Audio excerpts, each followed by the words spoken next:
Hello! Welcome sa aking channel, Gemang Husi TV. So, ngayon gusto ko lang i-share sa inyo kung paano ako napunta dito sa Saudi Arabia. Siyempre, una nag-apply. At saka gusto ko rin sabihin, gusto ko rin i-share yung mga, kung ano yung mga napagdaanan ko nung nag-apply ako. Tsaka yung mga training na rin na pinagdaanan ko, kung ano ba yung mga ginawa namin sa training na ganun. Para naman kahit kaunting idea, magkaroon kayo ng galing sa akin. Tsaka, kung bago ka pa lang sa aking channel, huwag mo kalimutang mag-like, subscribe, and share. At click mo na rin yung notification bell para naman updated kayo sa mga susunod ko pang video. Hello! Yun na nga. Pag-usapan na natin kung paano ako napunta dito sa Saudi Arabia. Una kasi, meron kasing sa amin yun, meron siyang agent sa amin. Siyempre kasi matagal ko na rin plano mag-abroad, hindi ko lang matuloy-tuloy kasi nga marami pang mga Tapos nagkaroon ng time na mayroong agent na nakilala yung kaibigan ko, i-refer niya ako doon. Kaya lang yung agent na yun, ay Diyos ko day, parang hindi naman siya legit. Pumunta kami sa bahay niya para daw pupunta kami ng Manila, inabot na doon kami natulog, inabot kami ulit ng kinabukasan maghapon sa kanila, hindi niya kami dinala. Kaya nag-decide na ako na umuwi na, wag nang ituloy yung pag-apply ko sa kanya, ganon.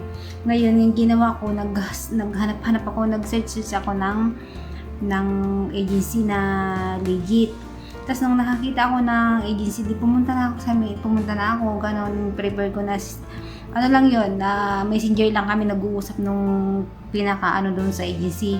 Kinokontak lang nila ako, tapos process nila sa akin yung mga kailangan kong dalhin dun sa Maynila kasi nga Sambales pa ako. Kung hindi ma-process hindi kompleto yung papel ko bago ako pumunta ng Maynila, mamamasahe ako pabalik-balik, ganun.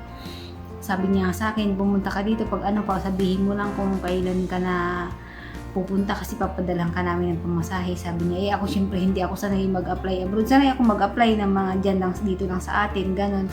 Pero sa abroad hindi pa ako sanay. Syempre nahihiya ako kasi pag nag-apply, alam naman natin pag nag-apply tayo sa atin, di ba, sa atin lahat ng gastos. Kaya nanibago ako nung sinabihan ako na pag pupunta ka na dito sa agency, sabihin mo, papadalhan ka namin ng pamasahe. Parang nagulat ako. Pero syempre hindi ako naghingi sa kanya kasi nga nahihiya ako. Ngayon, pinaprocess niya sa akin lahat ng mga documents ko. Tapos nung inaanuhan ko na talagang legit siya. Kasi siyempre habang kinakausap ko siya, nag-search pa rin ako noon kung talagang legit siya. Legit naman pala talaga siya. Pumunta ako ng kasi for na ako ng medical. Kasi kompleto naman ako ng papel, ganun. Pero nanguha ako ulit ng NSO doon mismo sa Manila kasi kinulang ako ng NSO na dala kasi ang kailangan pa lang ng NSO is 3, dalawa yung kinuha ko, dalawa lang yung dala ko. Ngayon nanguha ako ulit doon sa Manila. Ang ganda kagandahan doon sa agency na napuntahan ko kasi may kasama ako, kumbaga may nagga-guide sa akin na kasi siyempre alam naman nila first time kong pumunta ng Manila kaya pinapasamahan nila ako, ganun. Madali lang naman din. Tapos yun, nung nandun na ako sa accommodation, bigla kong naalala yung kaibigan ko na nandito sa Jeddah. Sabi ko, try ko nga i-message siya. Sabi ko, ganun, baka naman may alam siya na employer. Pero kabado pa kasi ako nun. Pero decidido na ako mag-apply. Pero siyempre hindi naman maiwasan na, banutong langaw na to. Hindi naman maiwasan na,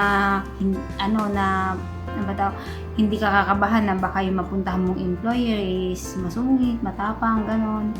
Hindi mo maiwasang mag-isip ng gano'n. Ngayon, ginawa ko, yung message ko yung kaibigan ko dito na sinabihan ko siya na, Jo, sabi ko gano'n sa kanya, baka naman may kilala ka dyan na naghahanap ng kasambahay, katulong, na i-repair mo naman ako, basta yung mabait lang, sabi ko gano'n. Nag-reply siya. Tama-tama, yung kaibigan niya na dito din, yung kaibigan niya na nandito, yung anak ng amo nun, nangangailangan kasi nga daw bagong panganak, ganun. Hindi naman siya bagong panganak at 7 months kasi yung dumating ako dito 7 months na yung bata. Kaya lang nangangailangan sila kasi ng kasambahay kasi nag-aaral yung babae. Kaya yun. In-repair ako dito Kaya naman ako napunta dito sa amo ko. Mabait naman. Kaya, pero mabilis lang din naman yung process. Kaya lang kasi, yung agency kasi, medyo nagkaroon kasi sila ng kasi, dapat pala, pag nagpunta ka dun sa agency, sila na gano'n naman talaga. Sila na yung bahala maghanap ng employer mo, gano'n. Sila na yung magpa-process ng gano'n. Ang nangyari kasi sa akin, ako yung naghanap ng employer ko. Pagka nung isang linggo na siguro ako na nandun sa sa agency bago sinabi dun sa parang siguro assistant siya na sabi ko meron ako employer dito nga sa Jeddah. Nagulat siya. Bakit ka naghanap ng employer mo? Trabaho namin yun. Sabi niya gano'n. Bakit ikaw yung naghanap? Sabi niya gano'n. Kasi po yung kaibigan ko, sabi ko gano'n, ako na bakit ka sa kaibigan mo? Alam ba ng kaibigan mo yung ugali ng magiging employer mo? Sigurado pa siya, gano'n, makakasama mo. Marami silang tanong kasi nga ayaw nila akong ibigay. Kasi gano'n pala yun. Iba pala yung bayad ng mayroon ka ng employer sa sila yung maghahanap ng employer mo. Iba pala yung kaya pala halos ayaw nila akong ibigay. Kaya yun, pero hanggang sa pakikiusap ko na talagang pinanindigan ko na dito ako sa request kasi nga parang napipil ko na mas magiging safe ako, ganun. Kaya yun, pinagpilitan ko na dito ako, kung hindi ako, total wala naman silang ginastos sa akin kasi nga, nahiya nga ako manghingi ng pera sa kanila. Hindi kagaya ng ibang mga kasamahan ko talaga nung nag-stay sa accommodation. Ulti pang mamasahin nila papuntang NBI, papuntang NSO, papuntang yung agency ang nagbibigay. At saka yung pa-TESDA, gano'n. Yung agency ang nagbibigay, nabibili mo ako sa kanila. Kaya nag-decide ako na talagang pinanindigan ko na dito ako sa request. Tapos sabi nila hindi daw po pwede. Sabi ko kung hindi niyo ako sa request, sabi ko gano'n sa kanila. Mag-withdraw ako, sabi ko gano'n. Kumbaga aalis ako, maghanap ako ng ibang agency na pumapayag na may i-request ako gano'n. Hanggang sa sila, napilitan sila. Pero ang sabi sa akin ng agency, hindi namin sasagutin yung mga gastusin mo, lahat ng ultimo pang masahe mo, ultimo sa mga training mo, sa TESDA mo, sa sagot mo, ganun. Sabi ko, sige, wala namang problema, total wala pa naman ako nahihingi sa kanila. Pero hindi ko na sinabi yun, sa loob-loob ko lang. Ang sabi ko lang, sige po, okay lang, sabi ko, ganun lang ako kasi siyempre, kasalanan ko rin naman, kasi hindi ko naman alam na ganun. Hanggang sa pumayag na sila. Tapos, madali lang naman din mag-process kasi pinaprocess din naman ng amo ko dito yung mga papel ko. Nung nakapirma na ako ng kontrata, mabilis lang din naman. Kaya yun, naging madali lang din sa akin ang pagpunta dito. Ang kaso lang kasi nga ang katwiran sa akin ng agency, wala daw silang connecting agency dito sa Jeddah. Ang agency lang daw nila, ang connecting agency lang daw nila sa Riyadh. Sabi ko, Jeddah ako. Pero nung nagkikipag-usap ako sa kanila, pumayag na sila na Jeddah. Ang yung binili nilang ticket sa akin hanggang Riyadh lang. Siyempre nung naanuhan ko na yung ticket ko, nakita ko na hanggang Riyadh lang. Sabi ko, nag-message ako dito sa kaibigan ko dito na sabi ko gano'n, yung ticket ko hanggang Riyadh lang, paano ako makapuntang Jeddah? Sabi ko gano'n, Jeddah ako. Sinabi ko rin sa agency ko yun na bakit gano'n. Ngayon, tumawag na naman yung employer ko sa kanila din sa agency, connecting agency sa Riyadh na bakit hanggang Riyadh lang, Jeddah yung binayaran, hanggang Jeddah yung binayaran ng employer ko na plane ticket ko. Ginawa nila, namili sila ulit, nagpabook sila ulit ng Riyadh to Jeddah. Kumbaga, nag-ilang connecting flight ako. Philippines to Abu Dhabi, Abu Dhabi to Riyadh, tapos Riyadh to Jeddah. Nakailang connecting flight ako. Siyempre, kinakabahan ako kasi first time ko sumakay ng eroplano tapos hindi ko alam kung saan ako, di ba? Alam ko kung saan akong bansa, mali ko ba kung bubiyahe-biyahe dito, di ba? Nilakasan ko na lang ng loob ko, tapos dasal lang ako ng dasal na sana makarating ako sa pupuntahan ko. Kasi biruin mo, ilang connecting flight ko, diba? Tapos first time ko, ang binili pala binayaran daw ng employer ko na ticket ko, diretso Jeddah. Tapos yun, hanggang sa nagtatanong lang din ako kung saan yung hindi naman masamang magtanong, libre naman magtanong. Sa mismong airport ako, sa mga airport. Ang kaso nga lang, siyempre, iba din na, pagdating dito, iba na yung salita nila, diba? Ngayon, syempre, hindi naman tayo magaling sa English. Yes or no lang naman yung alam natin. Syempre, nahihirapan pa rin tayong anuhan. Pero syempre nagkakaintindihan pa rin pagdating ng nagkakaintindihan naman, pero syempre mga basic lang gano'n. Kasi syempre nagtatanong ako doon, tapos yun tinuturo naman nila sa akin hanggang sa nakarating ako dito. Tapos pagdating pa dito, hindi gumagana yung yung pagdating ko sa airport ng Jeddah. Wala akong employer, walang sumalubong sa akin employer doon. Kasi sa yung mga kasamahan ko na napunta nababa ng Riyadh, may mga yung agency namin sumalubong sa kanila. Tapos ako lang yung pumunta sumakay ulit ng eroplano papunta dito. Pagdating ko dito, wala nang sumalubong sa akin, kahit employer ko walang sumalubong. Ang ginawa ko kasi bago ako umalis talaga, yung mga papeles ko talagang kompleto, pati number ng kaibigan ko na nag-request sa akin, number ng amo ko, talagang nasa akin talaga yung ko. Ngayon, tatawagan ko, wala akong, syempre yung SIM card ko doon sa Pilipinas, hindi naman nagagana dito sa Saudi, di ba? Hindi ko alam kung saan ako tatawag. Hindi ka naman makabili basta-basta ng SIM card dito kung wala kang ikama. Hindi ka basta-basta makakabili. Alam naman natin kahit sa ang bansa marami tayong kabayan, di ba? May nakita akong 2 Pilipino na nilapitan ko siya, lalaki pa nga. Nilapitan ko sila, sabi ko, kuya, sabi ko gano'n, pwede ba ako makatawag sa'yo? Tatawagan ko lang yung employer ko kasi wala, sabi ko gano'n sa kanya. Tiningnan ako ni kuya. Ay, kabayan, sabi niya kadarating first timer ka ba? Oo, sabi ko gano'n. Kaya lang wala naman yung employer, hindi ko alam kung saan ako pupunta. Sabi ko gano'n. Tapos sabi niya sa akin, sige mamaya mo na tawagan. Sabi niya kasi dumating ako dito alas 11. Mamaya mo na tawagan, halika muna. Sabi niya gano'n, kain muna tayo. Sabi niya, pinakain nila akong 2. Siguro nakikita nila sa akin, gutom na gutom. Gutom ako siguro. So yun nakikita nila sa itsura ko kasi agad na. Tapos siyempre ang lain ng biniyahin mo. Pero busog naman ako kasi marami naman pagkain sa eroplano. Yun, pinakain nila. Sige, sabi ko, pinaunlakan ko din kasi syempre nakakahiya din naman, nangingi ka ng tulong, tapos ang maganda naman yung open na sa'yo. Tapos yung kumain kami siya, tapos pagkatapos namin kumain, pinabaunan pa nga nila ako ng mga in-order, dahil dali mo yan kabayan, baka yung amo mo, hindi natin alam, ganyan siya. Tapos binigay nila yung number nila sa akin, nawala ko nga yung number na yun, nga ako. Tapos sabi nila, binigay nila yung number nila na kung ano man yung may mangyari sa'yo, kontakin mo lang kami dyan, sabi niya ganun. Para alam namin, sabi niya gano'n. Binigay nila yung number nila, 2 sila. Tapos tinawagan na yung employer ko, sinundo na ako. Babait naman sila pagdating ko dito, sabi ng nanay. Yung kaibigan ko, sinalubong din ako. Sabi niya, ate magpahinga ka muna, sabi niya. Kasi pinagpapahinga ako nung nanay ng magiging employer ko. Pahingahin ka muna, hindi daw muna ako magtrabaho. Parang kinabukasan pa magtrabaho. Sige, pero nahihiya ako. Parang gusto ko nang tulungan yung kaibigan ko na nandito kasi nga nahihiya ako. Hindi daw po pwede magpahinga daw. Yun nga, pagkasundo sa akin ng employer ko, pagdating ko dito sa bahay nila, hindi muna ako pinagtrabaho, pinagpahinga muna nila ako. Tapos pagdating ko ng hapon, pinababa ako. Yung pala nandyan na yung anak nila, yun yung talagang magiging amo ko. Nandyan na, tapos nandyan din yung asawa. Yun yung kaanuhan sa kanila kasi parang nandun silang lahat ng pamilya, tapos tinawag ka, yung parang winelcome ka nila, ganun, nandyan silang lahat, ganun pala dito. Pero siguro hindi lahat, siguro mayroon yung hindi na i-welcome ng pamilya, ganun pala sila na kumusta naging biyahe mo.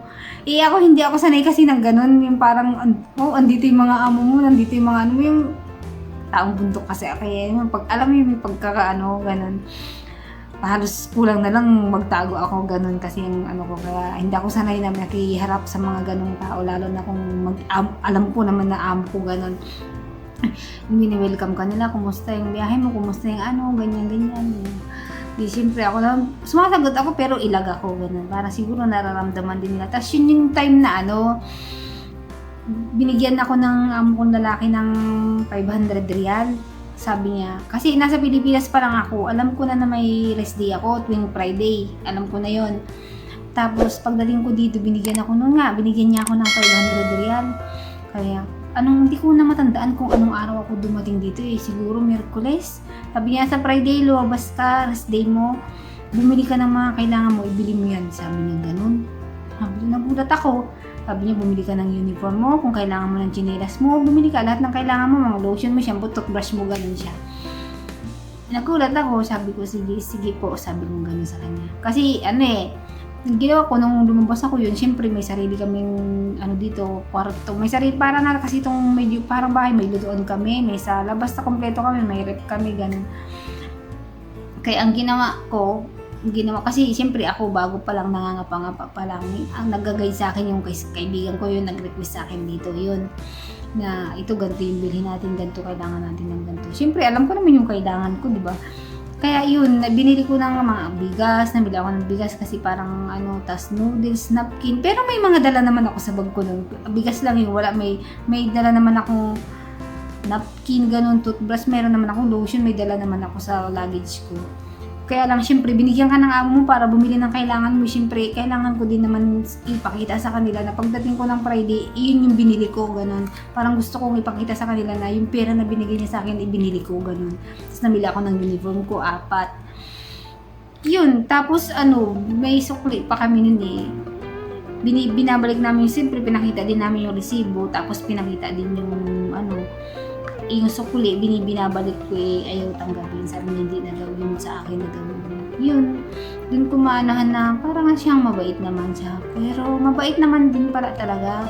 Kaya lang syempre, ibang lain, iba pa rin yung minsan hindi mo alam, akala mo sumisigaw pero hindi naman pala sigaw sa kanila. Yun parang normal na nila na nagsasalita yung gano'n. Ako kasi medyo may pagka-nervyoso ako, may nervyosa gano'n. Kaya parang pag napapalakas yung boses niya, napapaganyan ako kasi siyempre hindi ka naman sanay. Pero habang tumatagal, nasasanay ka rin naman na kung ano yung mga kultura nila, kung ano yung... Pero alam mo naman na kasi dadaan ka naman ng OWA, dadaan ka naman ng PIDUS, matitrain ka naman nila, sasabihin naman nila sa'yo yun kung ano yung mga yun. Kaya medyo alam mo na, kaya lang pag yung ikaw na yung nandyan ka na mismo sa na actual na yan, parang medyo malaki pa rin ang pagbabago. Pero pa rin ako, maswerte pa rin ako kasi yung amo na napuntahan ko is mabait naman talaga. Kaya inaano ko na hindi naman ako nagkamali sa naging decision ko kahit na medyo nagkaanuhan kami dati nung sa agency. Hindi naman kami nagkasagutan kumbaga kasi alam ko naman na medyo mali ako. Kaya nagpapakumbaba naman ako. Kaya nakikiusap ako sa kanya, napayagan ako na ibigay ako dito sa race, doon ako sa request, ganun. Kaya pumayag na rin siya. Pero hindi naman kami as in nagkagalit na hindi naman. Kasi nagpapasalamat ako sa agency na yun kung pinayagan nila ako dito na ito yung kalagayan ko.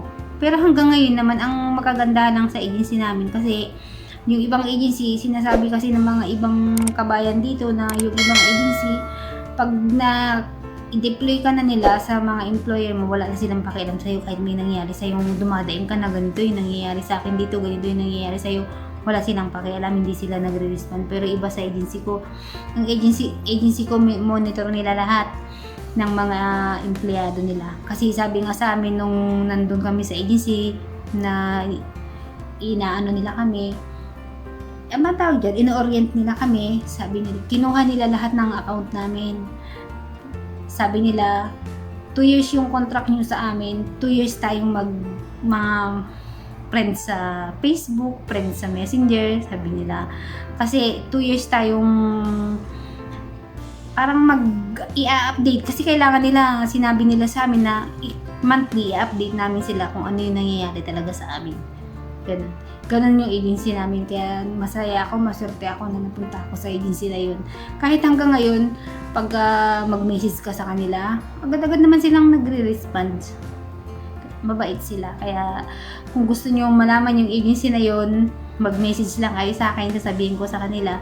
Pero siyempre, kailangan ko munang isabihin sa kanila kung okay lang na sabihin ko kung ano yung pangalan ng agency nila dito sa video ko. Kasi siyempre, baka mamaya ayaw nila madadali naman ako.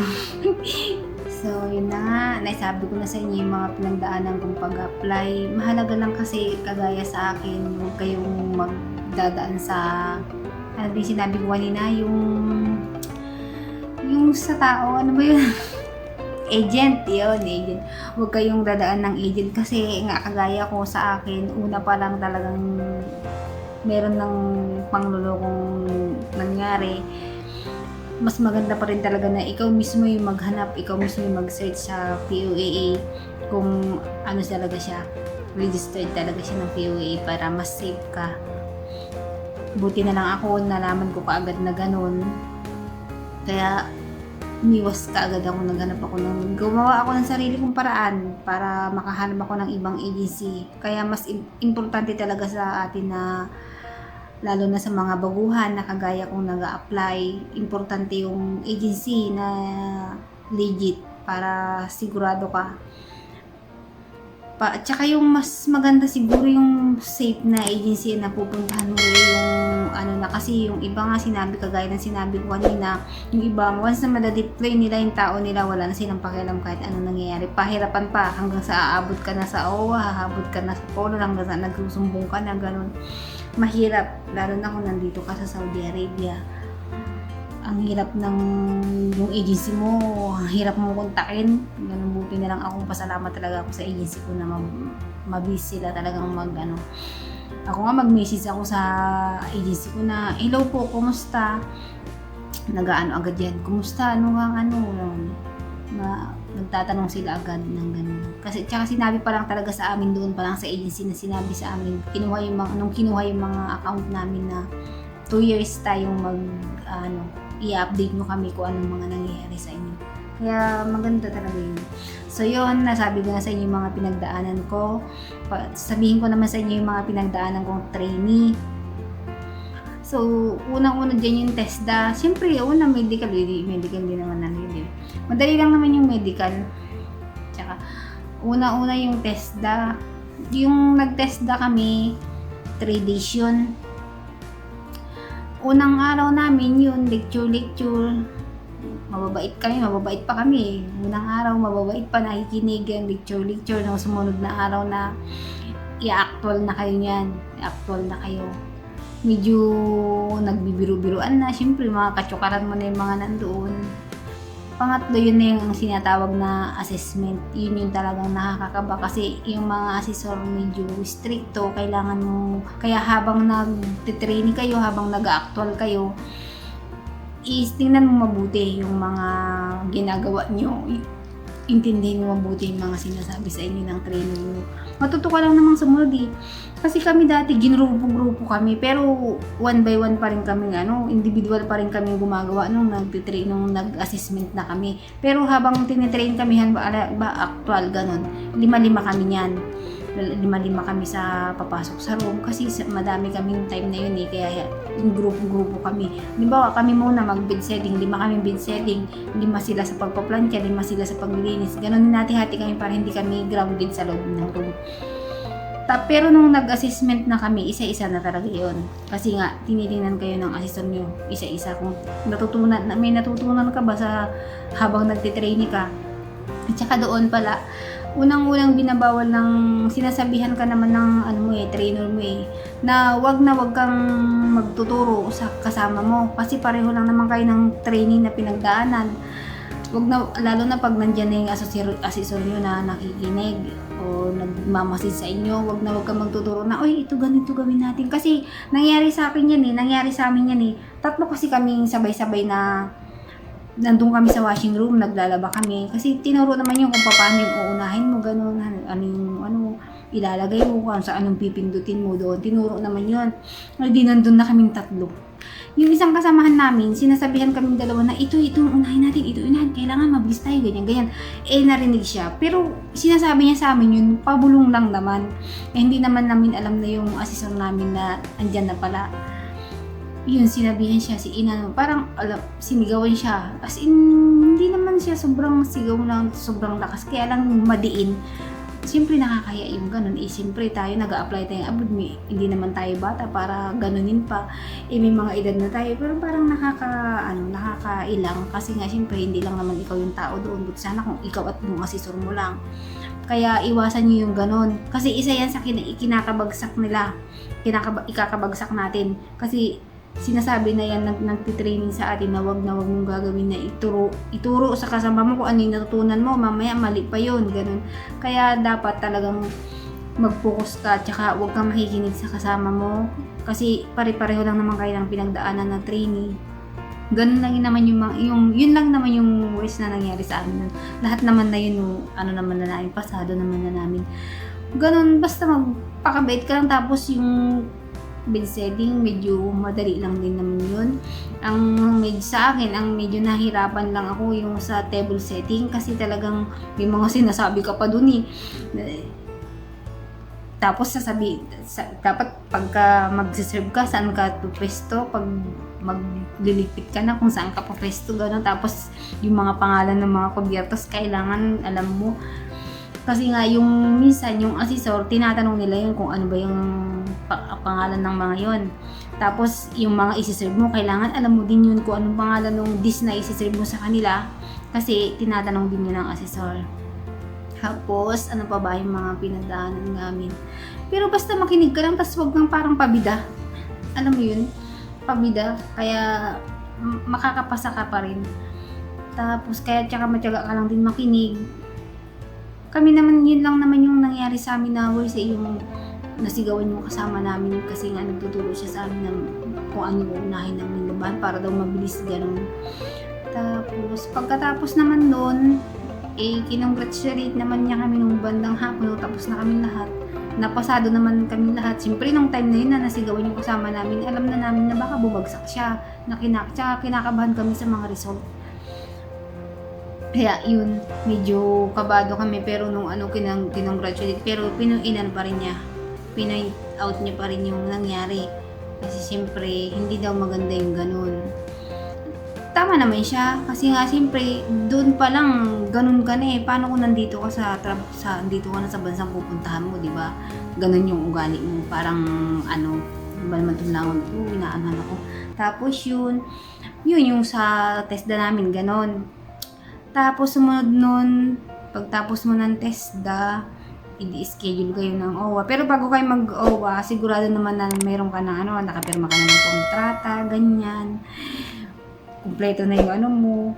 Kaya i-schedule ka na nila ng OWA. Sa OWA naman kasi, yung ID na may bibigay sa'yo yung agency mo, yung ID, may number ka doon na kailangan doon sa OWA kasi maaga kayo. Kasi nga, hindi sila tumatanggap ng late doon.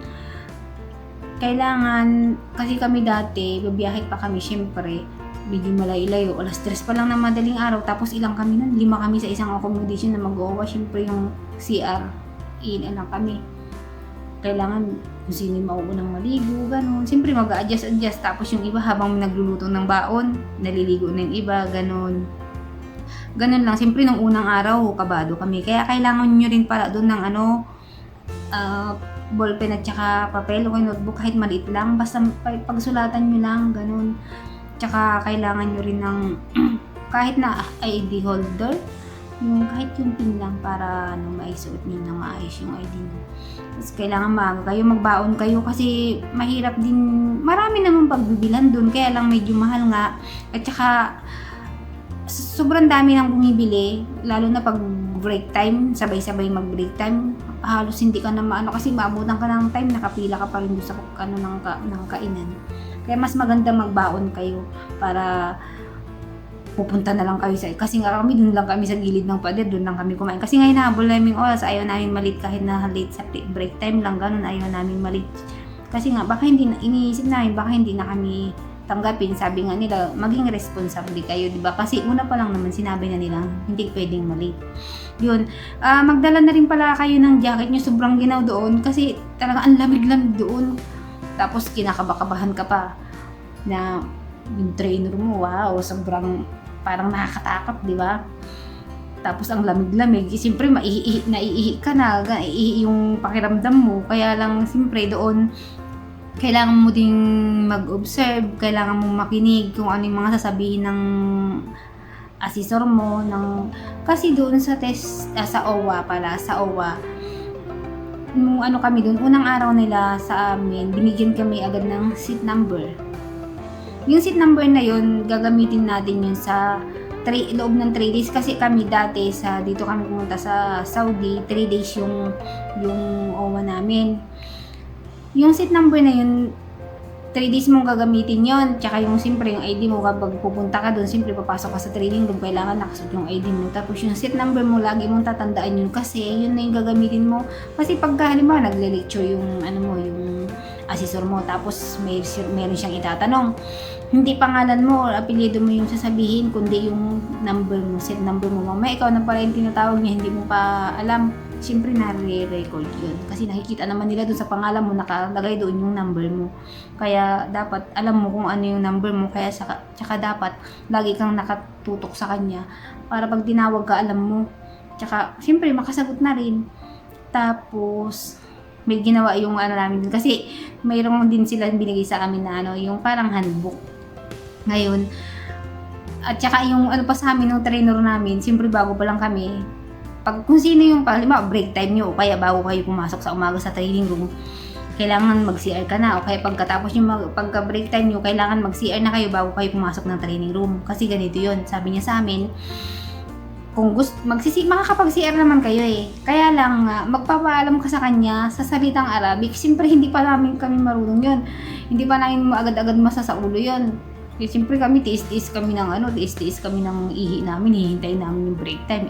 Tapos sa sobrang lamig, kaya importanteng magdala kayo ng jacket. Tapos siyempre medyo, yung suot natin, medyo, siguro medyo formal, casual na, yung medyo may kwilyo, gano'n, yung parang medyo formal naman, o kaya white t-shirt, gano'n. Tapos nakasapatos ka, hindi ka papapasukin doon kasi kung nakasandals ka o kaya nakachinelas ka, hindi ka papapasukin.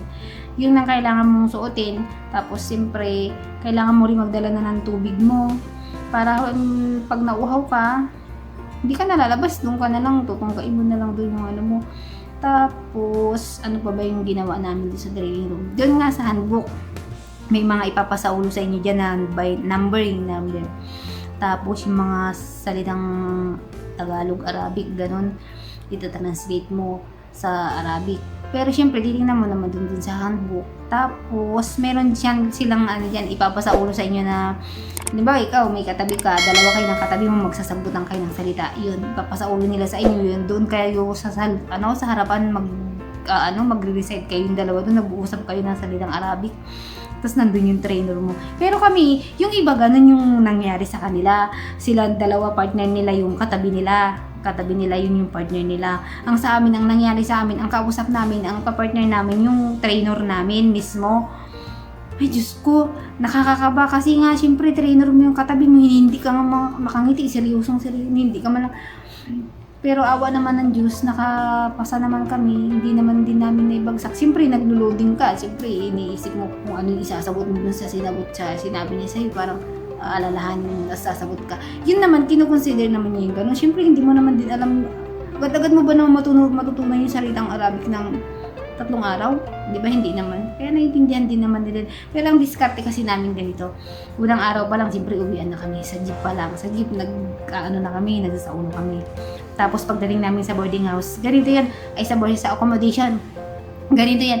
Pagka nandun na kayo sa accommodation, halimbawa nag-accommodation kayo, pag nasa OWA kayo, yung mga may handbook, yung mga una-unang nag-training sa inyo.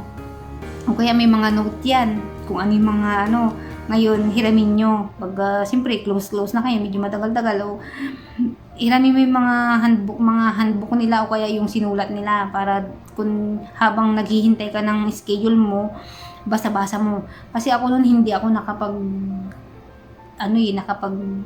pumunta na lang ako sa accommodation, yung may schedule na talaga ako ng OWA. Hindi ako nagpirmi sa accommodation, umuwi ako pag wala akong schedule. Ganon. Kaya medyo din ako. Pero sa amin, ang ginagawa namin magkakasama sa jeep. Tapos pagdating namin, galing kaming training, nag-uusap-usap kami yan sa salitang Arabic. Habang halimbawa naglalaba ka, nagsasampay ka, nagsasalita ka ng Arabic, ganun yung mga style namin doon nung nasa accommodation kami. Tapos pagpapunta na kami ng training, ng OWA, nagsasaulo kami. Kaya awa naman dyan ng Diyos, nakapasa din naman kami.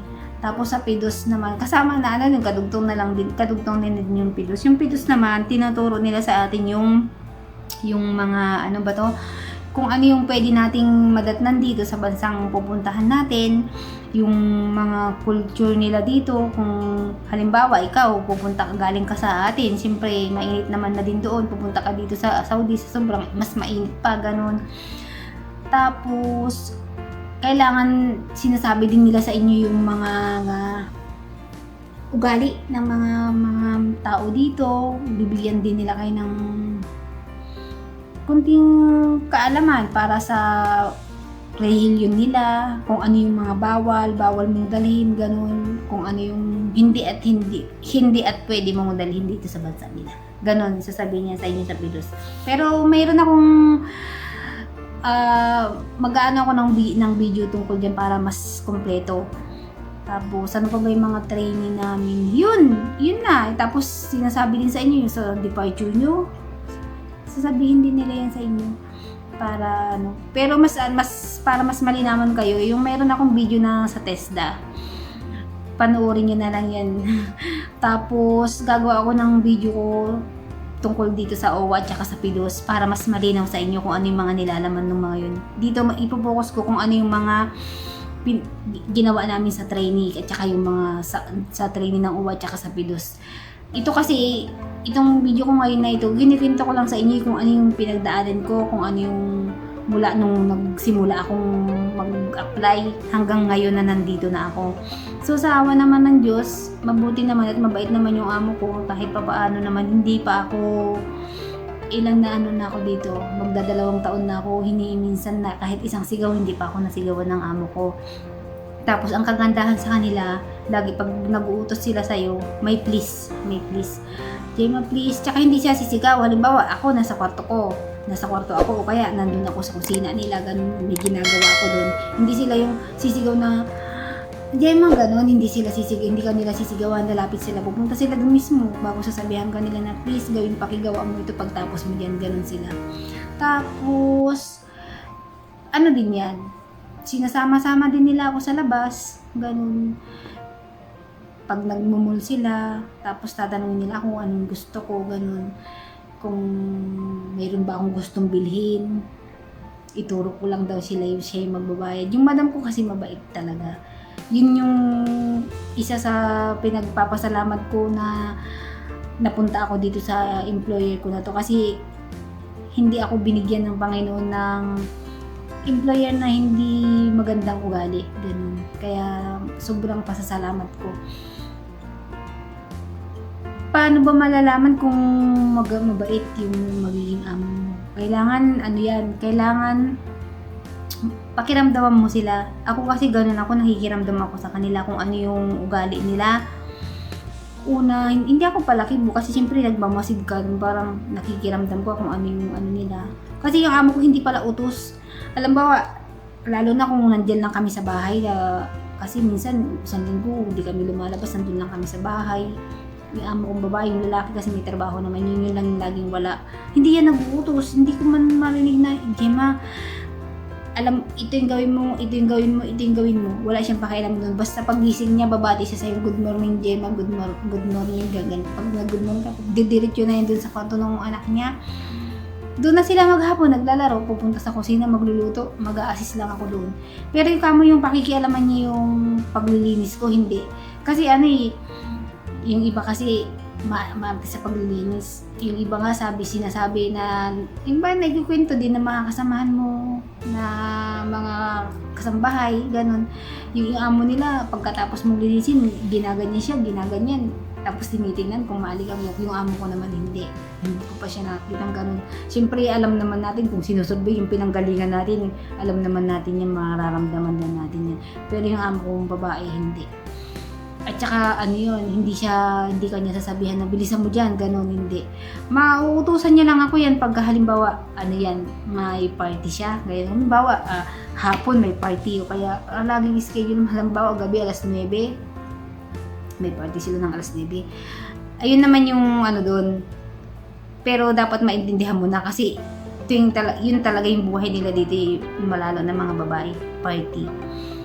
Mag-aayos yun, kalahating araw, nag-aayos ng mukha. Yun, lahat yun sa akin na, Gemma please do this, ganun siya, ganun. Kaya lang, syempre, yun, naiintindihan ko na yun, kasi hindi naman panay-panay.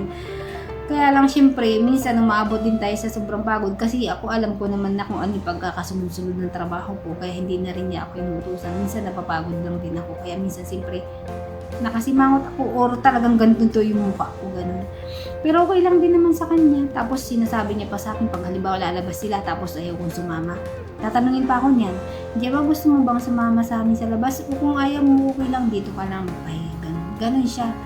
Kaya sinasabi ko mabait talaga yung napuntahan ko. Napakaswerte ko. Kaya yung agency ko na dating nag-aalala kasi sa akin yung agency ko na baka daw yung employer ko kung totoo ba daw nakilalang kilala na ba daw ng kaibigan ko yung ugali nila. Baka naman daw sinabi lang na mabait pero ang totoo hindi naman mabait. Kasi yun ang pinag-aalala ng agency ko sa awa naman ng Diyos na magdadalawang taon na ako dito. Hindi ko pa naman naranasan na masigawan ako o masinghalan ng amo ko. Kaya maswerte pa rin ako. Ganda naman yung napuntahan ko, madam. Tapos, ano pa ba yung mga napagdaanan ko? Yung pala yung nung nasa airport na ako, siyempre airport sa Pilipinas natin, ang mga suot pa natin, mga ganto. Yung mga suot pa natin, mga ganto. Pagdating mo na sa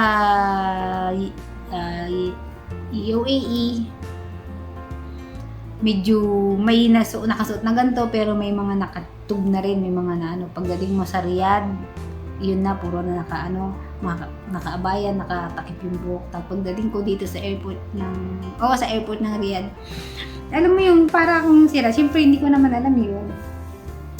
Yung may mga puti sila na parang tolya na may sobrang laki, parang kumot na basta plain na puti yan, mga lalaki.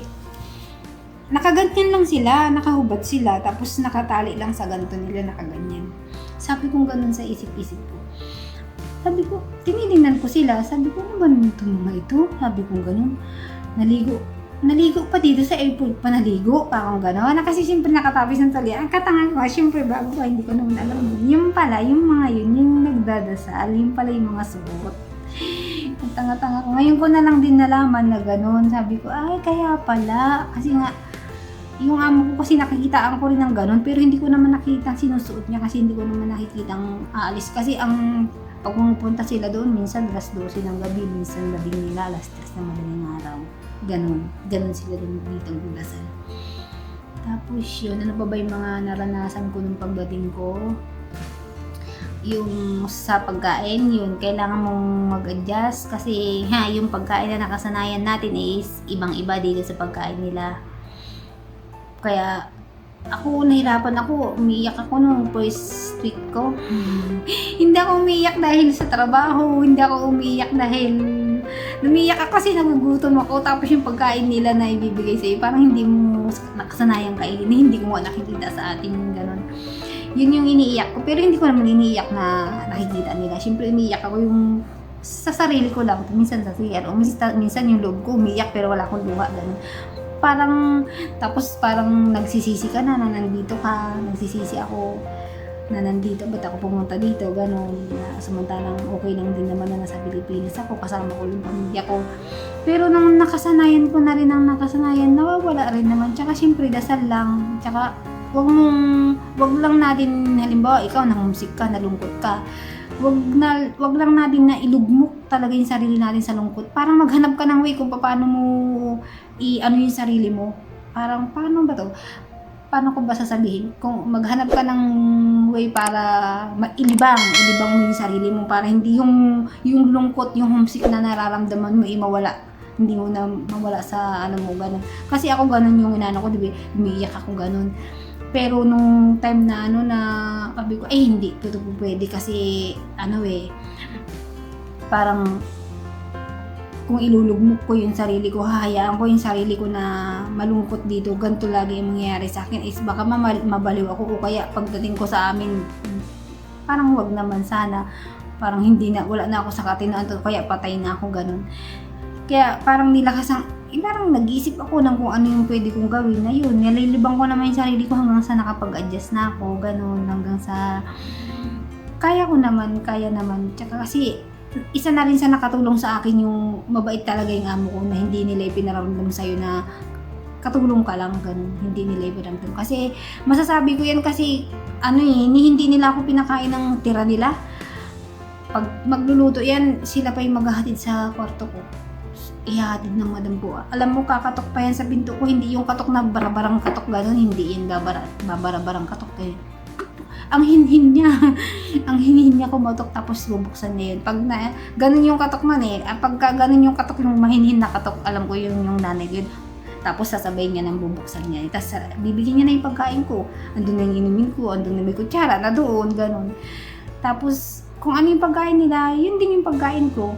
Halimbawa, may tira kami, hindi niya yun, hindi nila pinapakain sa akin yun. Halimbawa, may tira kami ngayon, kinabukasan, ipapakain na nila sa akin. Yun, lahat yun pinapabalot nila sa akin. Yun lang ang kagandahan dito kasi yung amo namin, yung amo ko, parang magaling siya, mahilig sila magbigay, ganun. Diba, nagluto siya ngayon, lahat ng tira namin, ipinapabalot niya sa akin, yung pinapalagay niya sa akin sa paper plate, pinamimigay ng amo niya, amo kong lalaki, hindi dinadala sa labas yun. Binibigay nila sa mga taong, sabi mo, sa gasolinahan, gasoline boy, o mga taong nakikita nila dyan sa daan na naglalakad, pinamimigay. Minsan naman, mayroon kami nilalagay sa rep pag pero siyempre nung bago ako, kung ano yung binibigay nila sa akin, yun din yung kinakain ko siyempre. Pero ngayon na, kasi parang nanghihinayang ako dun sa mga pagkain na pagka ipamimigay lang nila, ganun. Inasanay naman ako, tsaka hindi naman namin kinamay kami yun, sinasandok naman, ganun. Iniinid ko, minsan yun ang kinakain ko kasi nanghihinayang ako. Tapos sinasabihan ba ako ng nanay ko, gusto mo yan? Ginaganon ba ako ng nanay ko? Sabi ko, oo, gusto ko kasi nanghihinayang ako. Pero gusto ko naman talaga kasi kung hindi ko naman gusto, okay lang naman na ipamigay din nila kasi diba, mas okay naman, hindi naman nila itatapon.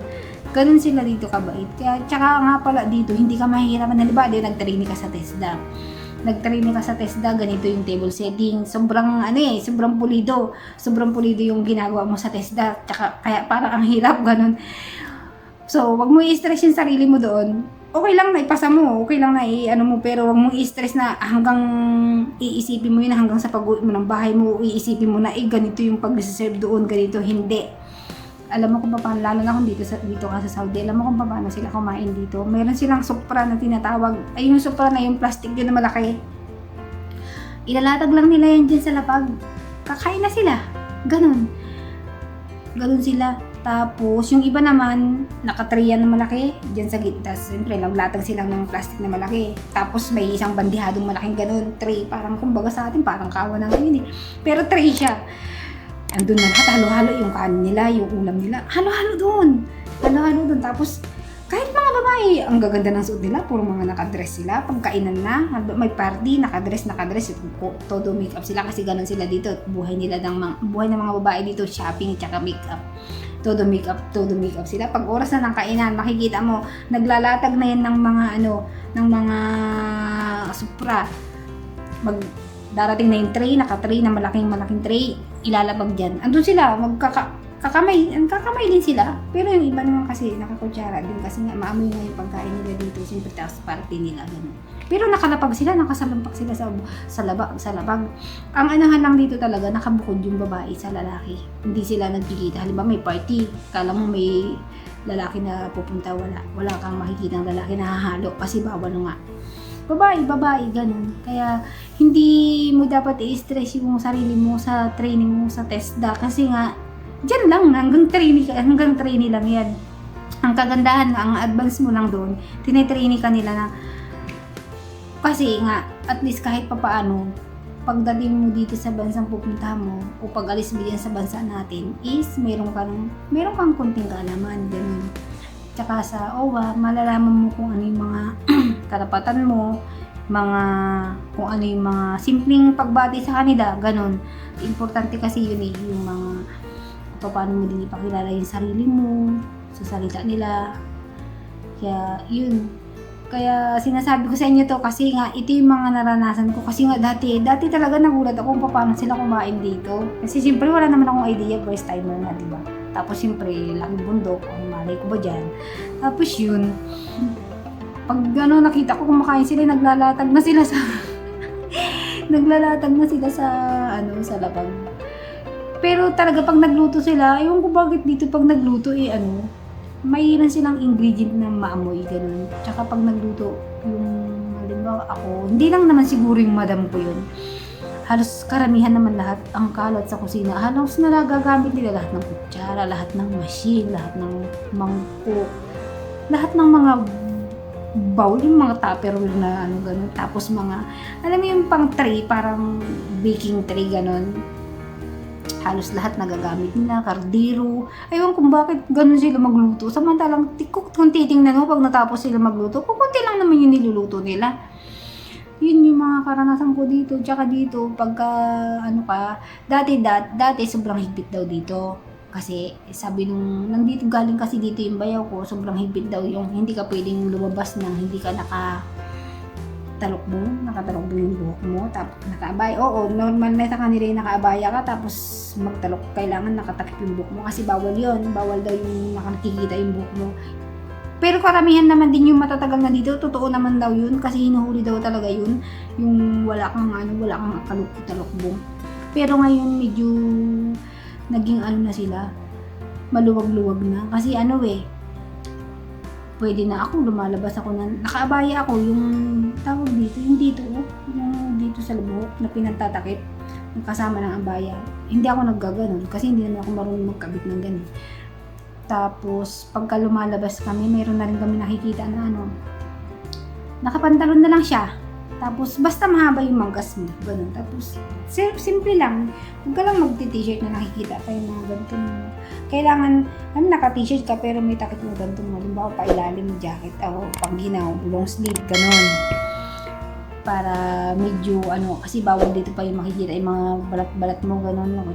Kaya sa akong mo, kailangan mahaba pa din yung pangbaba mo, nakapantalon ka pa rin gawin, tapos nakasapatos, yung hindi nakikita yung sakong mo, yung balat mo, bawal kasi, pero medyo maluwag-luwag na nga daw ngayon kasi nga nakakapunta na sa supermarket nakakapunta na sila na yung walang nakasimpleng na lang, walang abaya, ganun.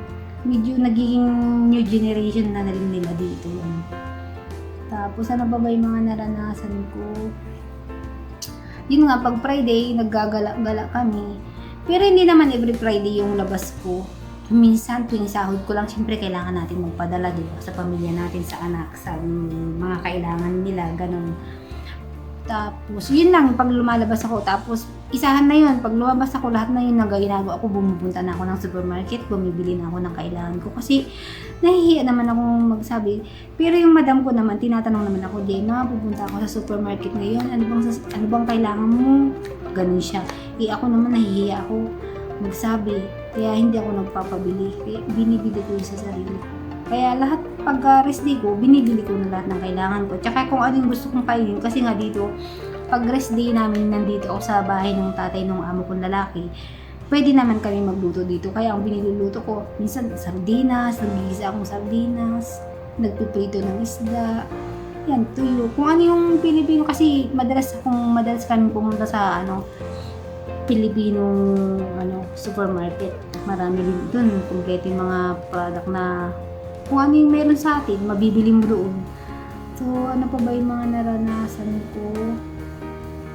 So, yun lang. Kasi parang gusto ko lang ikwento kung ano yung mga naranasan ko dito sa inyo. Para naman sa ganun, meron kayong kunting idea. Sus, napakahaba na yata ng kwento ko. Nagdadaldal ako dito. So, ano pa ba? Ikukwento ko naman sa inyo ngayon yung kung ano yung mga dala-dala ko, mga pwede mong dalhin sa luggage mo.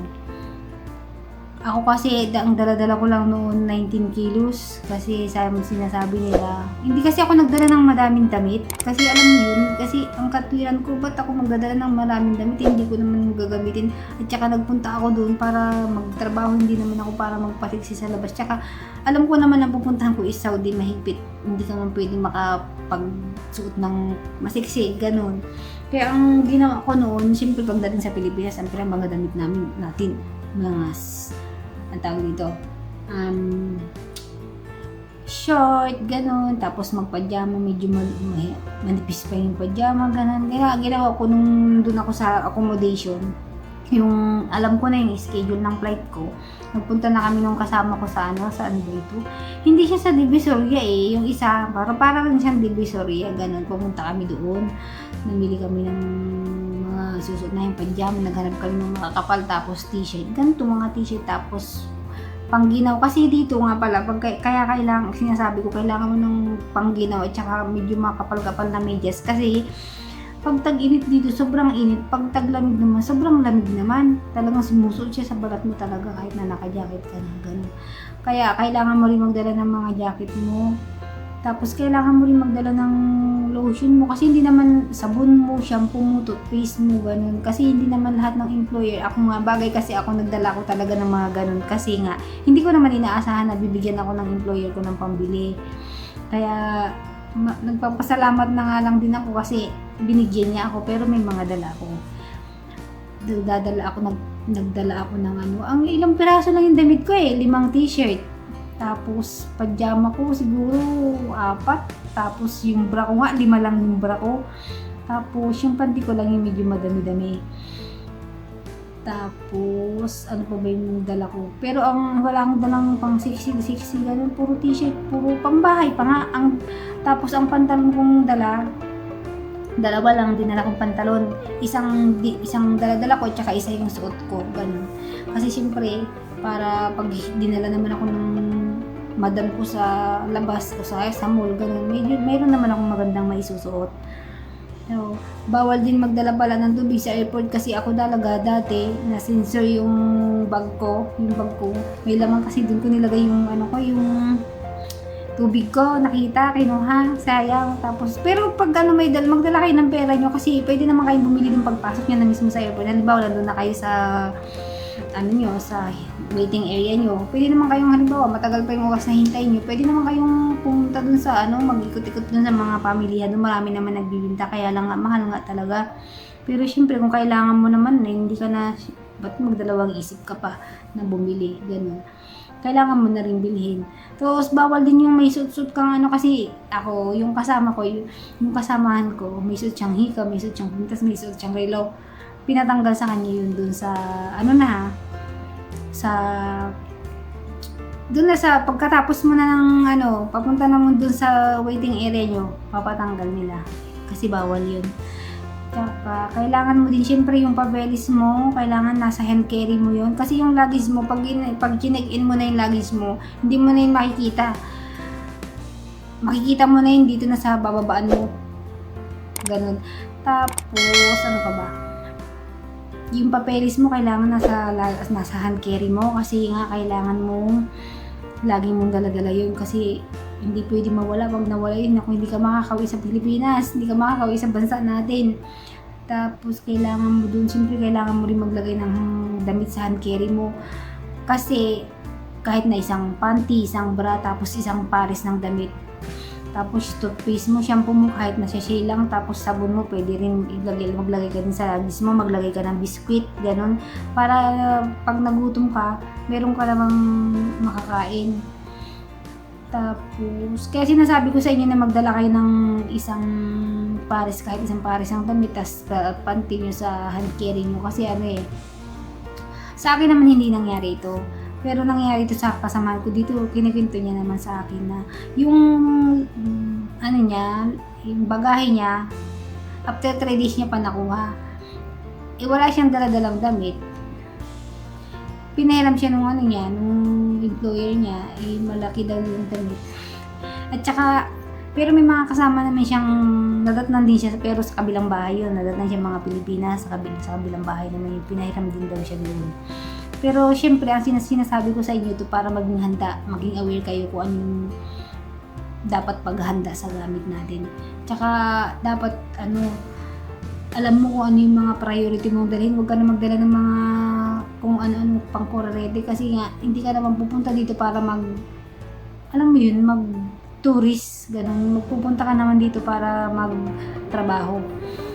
So, kailangan mo magdala ng mga ganun. Tapos, siyempre, kailangan mo rin magdala ng, yung pagkain mo para pag nagutom ka.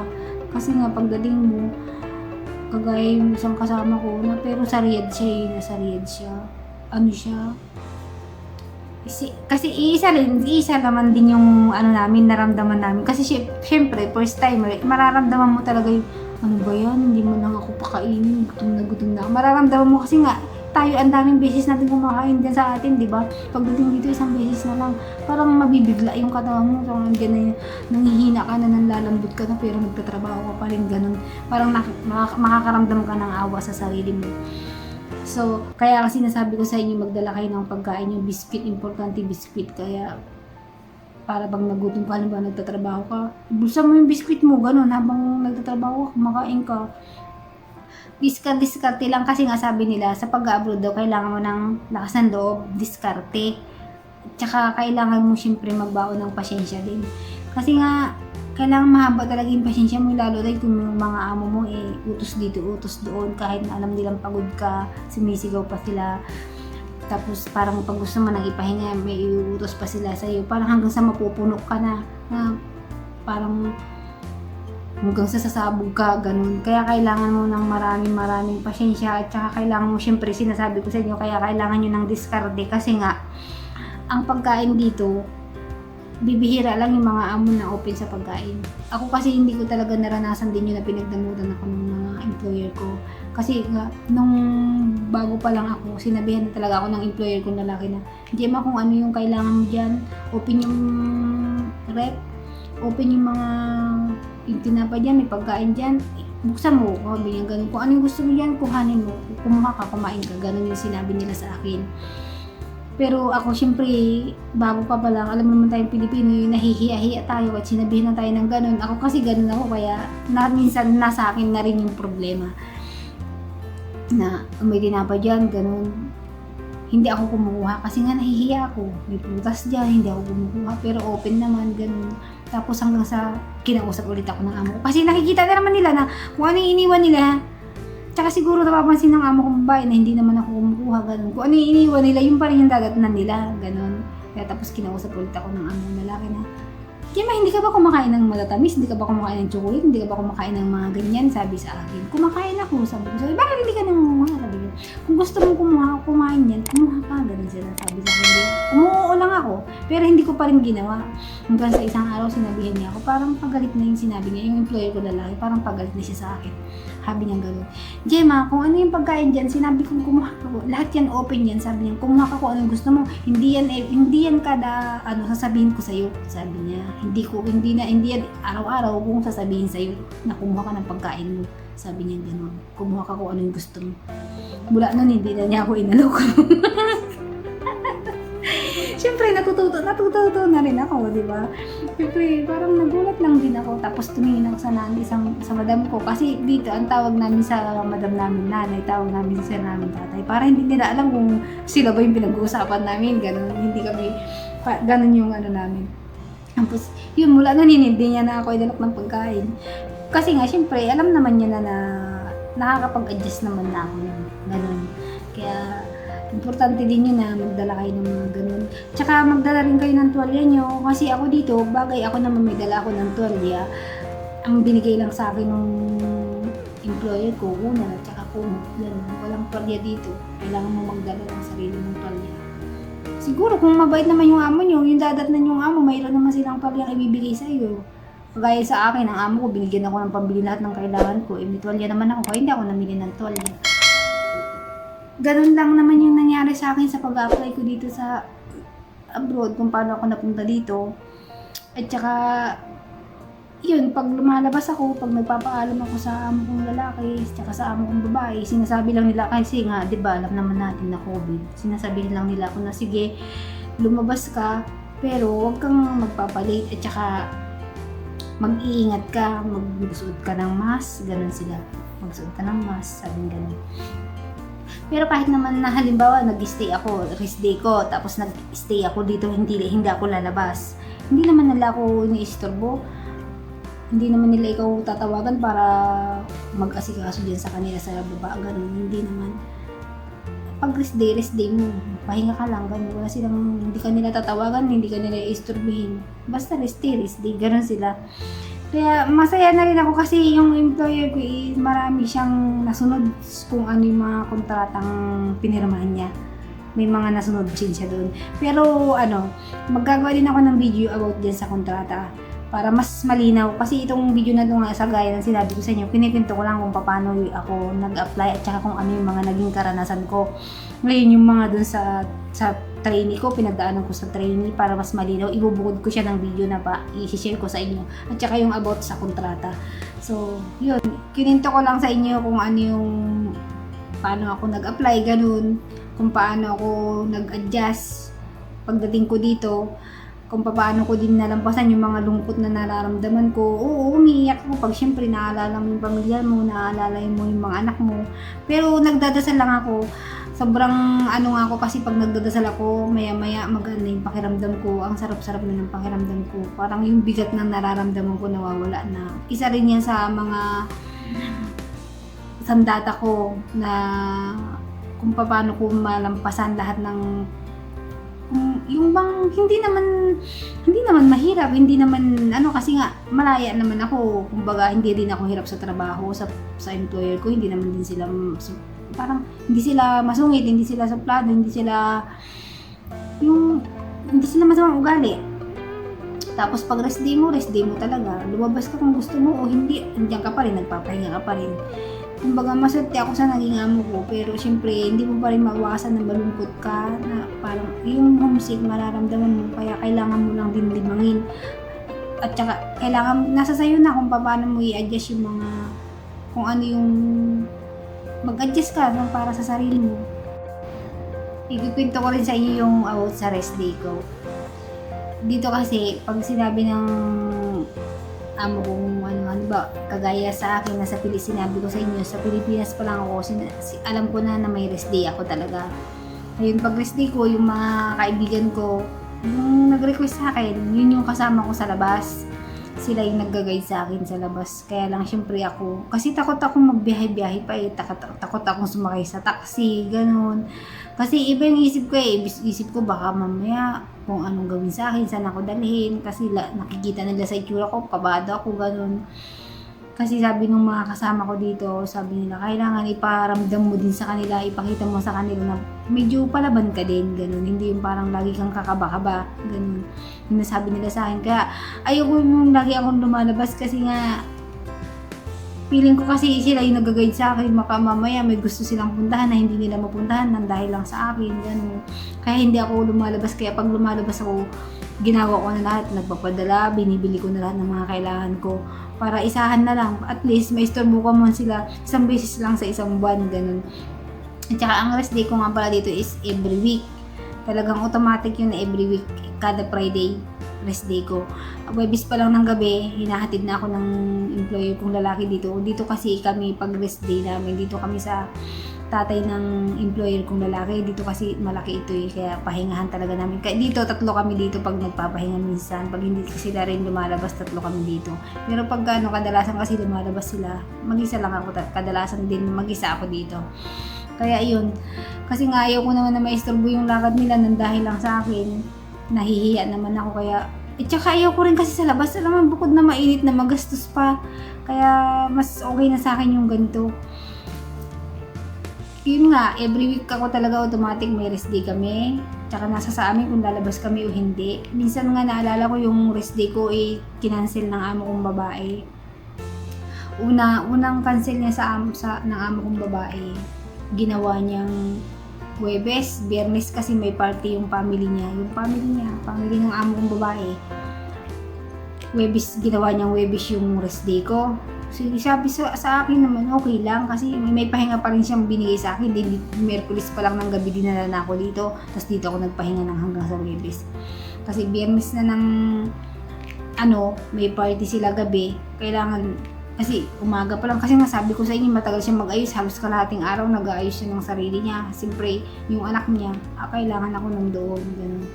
Kaya yun, tinanong ako ng employer kong lalaki kung okay lang daw sa akin. Sabi ko, okay lang naman ako kasi siyempre, employer mo na yung nagsabi sa'yo, di ba? Amo mo ng babae nagsabi sa'yo na i-adjust yung tawag dito, i-move yung rest day mo. Sige, pumayag ako. Yung pala, tinatanda ng amo kong lalaki yun. Tapos sumunod, nagpalipas pa yung amo kong babae ng mga ilang buwan may party ulit. Ganito naman, 3 days hindi pala party, 3 days yung pamilya niya sa dagat, nag-outing sila 3 days doon mismo. Nag-outing di. Siyempre, kailangan niya ako. Hanggang Biyernes yun, sabi niya, hanggang Miyerkules hanggang Biyernes nandun tayo. 3 days tayo doon. So, Sabado na yung magiging rest day mo. Biyernes ng gabi, susunduin ka ng tatay mo dito. Sabi niya yung amo nga lalaki. Biyernes ng gabi para ihatid ka dun sa, dito sa bahay ng tatay niya. Para magpahinga ka, sabi niya gano'n. Siyempre, Biyernes ng gabi, parang Biyernes ng gabi, parang pa yun yung last na party nila, kasagsagan pa ng party nila, hindi hanggang inabot na ng madaling araw, hindi ako sinundo. Kasi sabi ko sa sisip-isip ko, okay lang, pero syempre, masama na rin yung loob ko kasi ipinangakuha nila ako ng Biyernes, stress day ko, di ba? Inabot na kami ng madaling araw, hindi pa rin ako sinundo, umuwi kami ng amo kong babae sa bahay namin. Talagang alas 4 na ng madaling araw. Kasi sabi ko sa isip-isip, okay lang. Tapos dito ngayon, tanghali na nagising yung amo ko, syempre, yung amo ko lalaki, pumasok na yung amo kong babae. Naglilinis na ako nung pumunta siya, pinuntahan niya ako, good morning, Gemma, kumusta ka? Ganun siya sa akin. Ganun buhay niya. Alauna na ng hapon. Diyos ko, alauna na ng gising. Kumusta ka? Sabi niya, Sabado na yun. Sabi niya, okay lang madam, naglilinis na ako. Sabi niya, ganun, ngayon wag ka maglinis, sabi niya sa akin. Wag ka maglinis, sabi niya sa akin. Pabayaan mo lang yan dyan, bukas na yan, sabi niya. Nagtaka ako ngayon, pero kinutuban na ako. Sabi ko, bakit? Sabi ko gano'n sa kanya. Basta magpahinga ka lang, sabi niya gano'n sa akin. Tapos tumaligo na siya, pero nakangiti siya. Yun pala, hindi na ako dadalhin dito nung amo ko lalaki, siguro nag-aaway. Yun pala yung time na siguro nag-aaway na sila, gano'n. Ginawa ko nung dumating na yung amo ko lalaki. Siyempre, iniisip ko, ihahatid niya na ako dito sa bahay ng tatay niya. Iniwan niya ako, pero pumunta na siya dito mag-isa, nagbihis siya, hindi na sila nag-uusap mag-asawa, nag-away na pala sila, hindi na sila nag-uusap. Tapos ginawa ko, tinanong ko yung tumawag sa akin yung kasamahan ko dito, ate, sabi niya, bakit hindi ka, andito naman na yung tatay mo, bakit hindi ka kasama? Sabi niya gano'n, pinuntahan ko yung among babae. Sabi ko, madam, bakit ako iniwan ni sir? Sabi ko sa kanya, nandun na pala siya sa bahay ng papa niya, sabi ko gano'n sa kanya. Sabi niya gano'n sa akin. Ewan ko, sabi niya, baka sabi niya gano'n, try kong tawagan pero hindi naman niya talaga tinawagan kasi nga, hindi sila nag-uusap. Ang ginawa ko, ako yung tumawag dun sa amo kong lalaki. Sabi niya sa akin, Gemma, sabi niya gano'n, meron akong ka-meeting kaya pasensya ka na, sabi niya gano'n. Sige sir, okay, sabi ko gano'n, pero sorry kasi na-isturbo ko yung meeting mo, sabi ko sa niya, it's okay, sabi niya. Pero naririnig ko naman yung boses ng nanay niya, nandito nga siya, hindi ko na lang sinabi. Tapos sabi ko gano'n, tinawagan ko ito kasama ko, Juby, nasa nasa meeting daw siya, sabi ko gano'n sa kanya. Tumatawa yung kasama ko, huwag mo sabihin natin na sinabi ko ha, sabi niya, sige, sabi niya gano'n. Tapos pag-uwi niya sa bahay, maaga pa siya umuwi, sabi niya sa akin, kinatok niya ako. Gemma, hindi kita maihahatid ngayon dun sa bahay nila papa, sabi niya gano'n, kasi gusto ko nang matulog, pagod ako, gusto ko nang pahinga, sabi niya gano'n. Sige, sabi ko sa kanya, bukas na lang, sabi niya sa akin. O sige, sabi ko, siyempre may pasok siya ng umaga, hapon na naman niya ako maihahatid. Yun na yung inaano ko. Galit pa rin siya, hindi pa rin sila nag-aaway, sabi ng amo kong babae. Diyan mo sabihin mo sa tatay mo kasi hindi niya ako kinakausap, hindi kami nag-uusap, sabi niya gano'n. Naiipit na naman ako ngayon. Tapos gano'n, yun nga, kinatok na naman ako ng tatay ko. May dala siyang pizza. Gemma, sabi niya, kumain tayo, sabi niya gano'n, kumain, sabi niya, pagkatapos kumain, ihahatid kita doon, sabi niya, pero seryoso, mukhang galit siya, sabi niya sa akin, pagdating niya sa sasakyan, hinatid naman niya ako, kaya lang pagdating niya sa sasakyan, may sinabi siya sa akin, sabi niya gano'n. Next time, sabi niya gano'n, pag minood ng madam mo yung rest day mo, at sumama at pumayag ka, sabi niya gano'n, hindi ka magda-rest day ng buong linggo, sabi niya gano'n, hindi kita ipagdadrive kasi ako may trabaho ako, sabi niya gano'n. At saka isa pa, sabi niya gano'n, kasi ang nakapirma sa kontrata ko, naaamo ko yung tatay niya, yung tatay ng amo kong lalaki. At saka isa pa, sabi niya gano'n, ang nakapirmang employer mo sa kontrata mo, si Papa, sabi niya gano'n.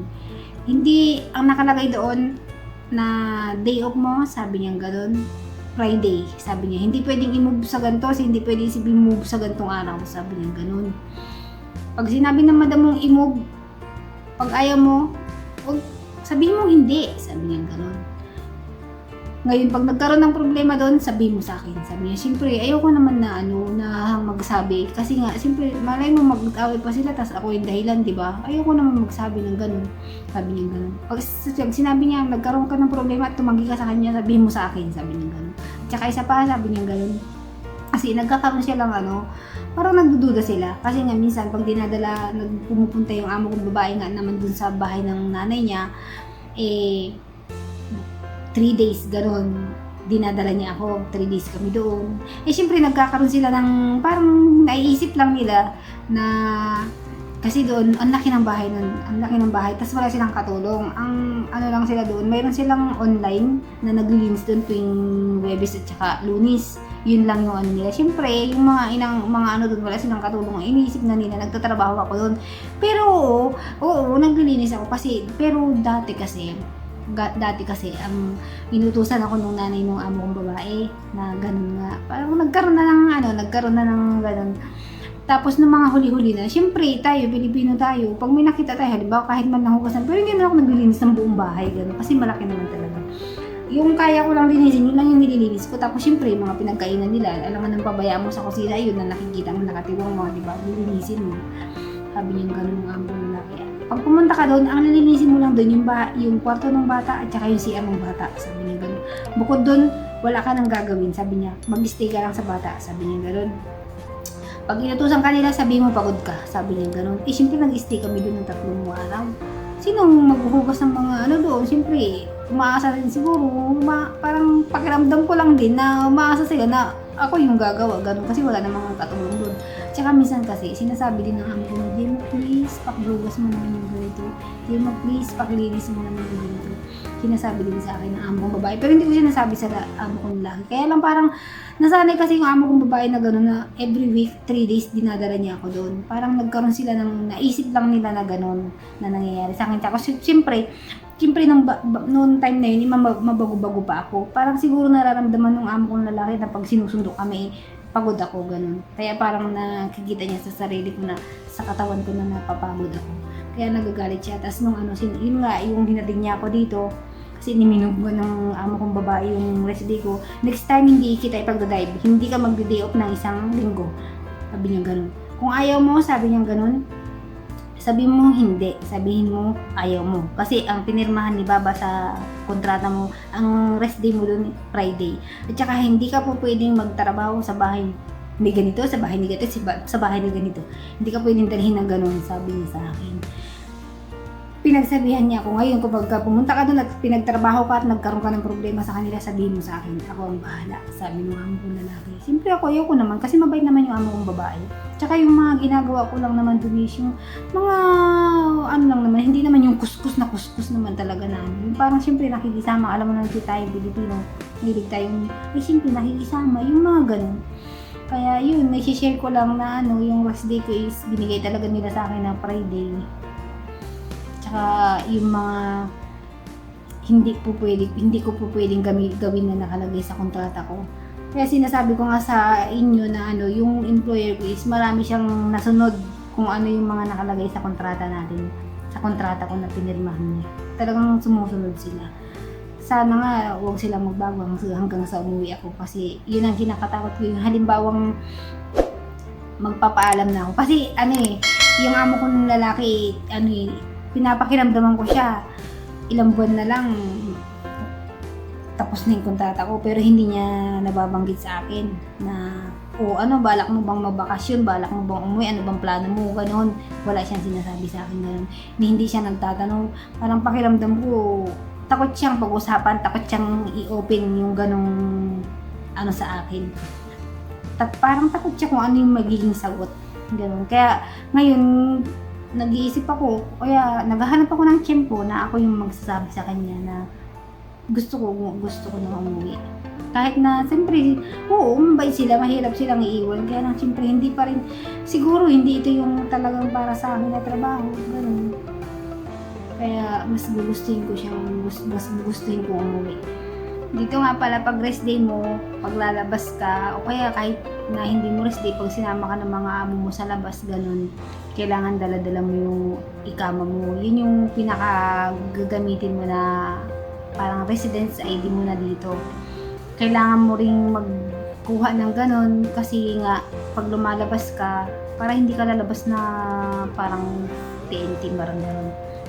Kailangan mo yun kasi ako yung amo ko, yung ibang amo kasi, yung ibang employer yata 1 month bago nila kuhanan yung katulong nila ng ikama, o yung iba naman 2 weeks ganun na kukuhanan na nila. Pero ako kasi 1 buwan bago ako kinuhanan ng amo ko ng ikama. Yun yung ginagamit namin paglabas. Importanteng dalhin mo yun kasi siyempre halimbawa mahuli ka ganun, titingnan nila yung ID mo para naman safety ka pa rin. For safety ko pa rin yung magagamit mo yun sa yun yung kada lalabas ka, yun yung kailangan mong dala-dala. Tapos ako kasi dati natatandaan ko nung dinadala ako nung amo kong babae dun sa bahay ng nanay niya, diba 3 days nga ako doon, pinadala ko ng amo kong lalaki na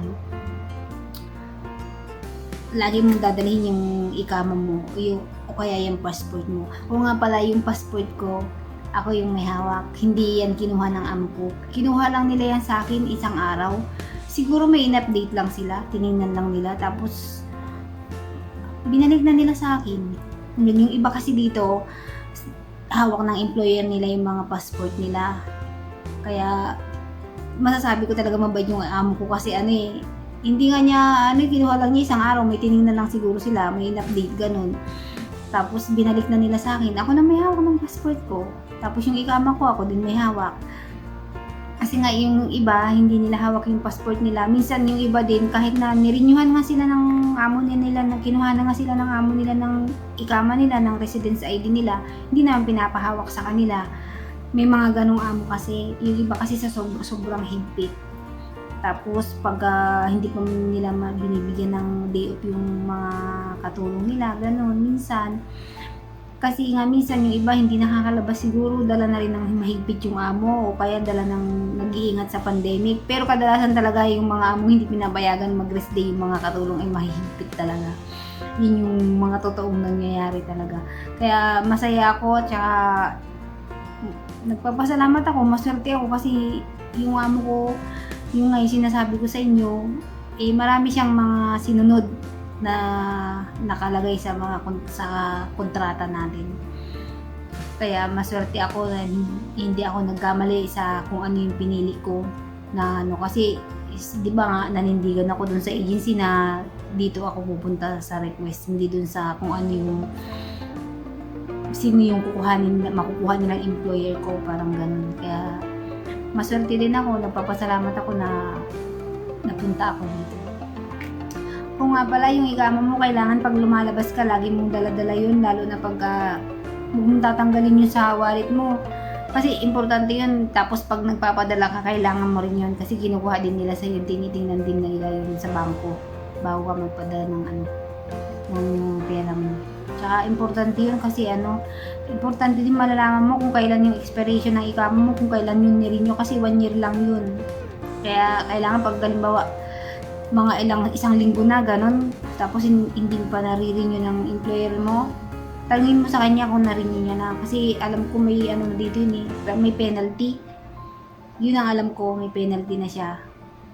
Kaya pagka alam mo, halimbawa ako kasi February ako ginawa ng employer ko, kinuhanan ng employer ko ng ng ikama. Yung ikama pala bago ka magpapamedical ka muna. Yun. Kaya ako February kinuhanan. Kaya pag bago mag-February, bago magkatapos ng January, nire-renew na ng amo ko yun. Ina-update na lang niya ako na nirenew ko na yung ikama mo, sinasabi niya sa akin. Malalaman niyo rin yung expiration ng ikama niyo sa AbShare. Mayroong apps na AbShare, mag-download ka, pero hindi ka makaka-register nun kung hindi ka ni-register ng amo mo. Tsaka saan pa ba malalaman yung yung expiration ng ikama? Kasi hindi natin mababasa yan kasi Arabic yung nakasulat. Pag nagpadala ka, pupunta ka dun sa padalahan. Kasi sa padalahan hinahanap din talaga yung ikama mo. Karamihan naman sa mga dun Pilipino. Tanungin mo na lang sa kanya kung kasi nakikita nila lahat yun. Kung kailan ang expiration ng ikama mo para matanda at yun, tandaan mo pag sinabi niya sa'yo. Tapos, sa AbShare nga pala, kailangan mo sabihin sa amo mo na i-register ka nila kasi napaka-importante nung AbShare na yon. Madali lang naman mag-register nun eh. Isasama ka lang niya sa, parang machine siya na para siyang machine ng ATM machine, pero hindi naman siya ATM machine. Doon mo, ewan ko kung ATM machine ba yun, basta para siyang ganun. Doon mo i-insert doon ng amo mo yung ID number mo, yung ikama number mo, tapos yung number mo, sa cellphone number mo.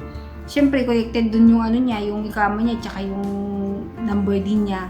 Tapos magpi-fingerprint ka, yun lang, tapos na. Tapos mag-download ka na sa cellphone mo ng mag-download ka na ng apps na AbShare, tapos mag-register ka na. Madali lang din, may mga sasagutan ka lang din naman doon na mga ilang-ilan lang naman. Yun, pag nakompleto mo yung sasagutan mo doon, mayroon ka ng AbShare. Kasi kung hindi ka kasi naka-register, hindi ka ni-register ng amo mo, hindi ka rin makaka-download ka pero hindi ka makakapag-register. Hindi ka pa kasi naka-register hindi ka kasi ni-register ng amo mo. Kaya nga kailangan importante na magpa-register ka sa amo mo ng AbShare. Magpadala ka sa kanya doon para mas madali kang makakaano kasi kailangan mo rin talaga ng i-register ng amo mo sa AbShare kasi nga hindi ka rin naman makakapag-register ng Tawakal na mo kung wala kang AbShare. Kailangan mo pa rin ng AbShare kasi nga hindi ka, ewan ko bakit ganun, connect eh kasi parang makakapag-download ka ng Tawakal na apps na Tawakal na pero hindi ka makaka-register. Mahirap. Kaya kailangan mo pa rin ng AbShare para mas mabilis. Sa Tawakal na naman, mayroon ka lang din mga sasagot-sagutan, ganun.